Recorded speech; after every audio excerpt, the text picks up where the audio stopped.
Hi everyone, welcome to Noice Coder. Today we are going to create an external bootable Windows 11 OS using a Linux machine. Let's go. Noise. So I got myself a WD Black SN850, an NVMe solid state drive from Western Digital. It has a 500 gigs capacity, and according to the box, it can reach up to 7000 megabytes per second read speed. It doesn't list the right speed, so I'm guessing it's somewhere in the same ballpark. We'll find out soon enough. Normally, this drive is meant to be installed inside a machine, but for this video, we'll be using it externally to boot Windows 11. Since we are going external, we'll need an enclosure. The one I picked up is this green SSD enclosure. Not much here, the design is pretty normal but I like it. It has a 20 Gbps transmission speed and also have heat dissipating feature, which the SSD would really need. All in all, I spent around $130, about 100 for the SSD and 30 for the enclosure. I won't be going through the enclosure assembly on camera, but trust me, it's pretty easy. It'll only take about 10 minutes tops to fully set up the external SSD. But here I'll do magic and do it instantly with the snap of my fingers. Voila. Once it's ready, we just need to set it up, so the virtual machine can read it.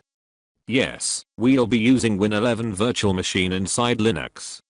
I'll be assuming you already have QEMU-KVM installed on your host machine, and that you've set up a Windows 11 virtual machine as well. Now, let's continue. First, make sure the external SSD is plugged into your computer. Use a USB 3.0 port or Thunderbolt if your machine supports it. This is to ensure fast transfer speed. Next, we need to prepare the virtual machine by enabling direct USB pass-through, so the SSD will be recognized inside the Win 11 VM. Here's how to do it. Open your virtual machine manager, click on the virtual machine you'll be using, in my case, this one, then click Edit on the top menu. Go to Virtual Machine Details, open the View menu, and select Details. Once you're there, click Add Hardware at the bottom left, choose USB host device, and from the list, select your external SSD. I'm pretty sure this is the one. Then click Finish. And that's it, we are ready. Let's boot the virtual machine by clicking the green arrow button. Now click View in the top menu, and select Console. Now we're inside the VM. Let's open Disk Management by pressing Windows button +X, then selecting Disk Management from the menu. You should see the external SSD listed there, recognized but unallocated. That's perfectly fine, we'll just leave it like that and let the app that we will be using later handle the formatting. Now, if it is recognized but not showing as unallocated, you'll need to initialize the disk first. I actually had to initialize mine as well, but I forgot to record that part, so yeah, my bad. To continue, we need to download two things. First, we need the Windows 11 ISO installer. You can download this directly from Microsoft's official website.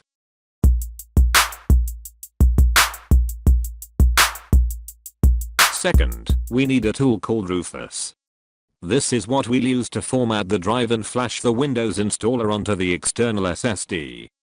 Just go to rufus.ie and download the version you need. Here, I'll be using the standard version, the first option on the page. Now once the download is finished, open Rufus. You should see the external SSD already showing in the device list. If it doesn't appear, click Show Advanced Drive Properties, then enable List USB hard drives. After that, the SSD should show up normally. Next, under Boot Selection, click Select and browse for the Windows 11 ISO file you downloaded earlier. For image option, choose Windows to go. For the partition scheme, you can usually leave it at the default. Mine is set to GPT, which is fine. There's no need to change the target system either. For the volume label, you can rename it to something meaningful. In this tutorial, I'll name this drive Win11_ext_games. Then I also plan to create a few more drives later, one for work, and another one for videos and graphics. As for file system and cluster size, I'm leaving them at their default values. Once everything looks good, click Start. A pop-up will appear asking which Windows edition you want to install. I'll select Windows 11 Pro. After that, another pop-up window will appear for Windows installation customization. For this tutorial, these are what I checked. Prevent Windows to go from accessing internal disks. Remove the requirement for an online Microsoft account. Create a local account with a username. Your choices might be different depending on your setup, but for someone with trust issues like me, these should work best. Once you're done, click OK. You'll see one more warning message. Just click OK again to continue. Now we wait for the process to finish.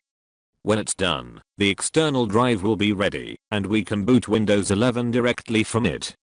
So let's try it out. I'm going to restart my machine now. By the way, before you can boot into the external Windows system, we have to disable Secure Boot in the BIOS first. To enter the BIOS, restart your computer and press Escape or F11, or whatever key your motherboard uses. It can vary depending on the manufacturer. On my Asus machine, it's the Escape key. Once you're in, look for the Secure Boot setting and disable it. If your external SSD is already plugged in, it should also appear in the boot priority list. You can move it to the top so the system always boots from the external drive first. If you don't want to change the permanent boot order, there's another option. Just restart again, press Escape or F11 to open the boot menu, and you should see the external USB drive listed there. Select it, and the system will boot straight into your external Windows 11 installation. Once it boots into Windows 11, it'll continue with the rest of the installation. Just go through the setup until you reach the end. And we are in. The installation is complete, and we are now inside the OS. Once you land on the desktop, you'll probably notice that there are no installed drivers. No graphics, no audio, no internet, nothing. So that's the next thing we are fixing.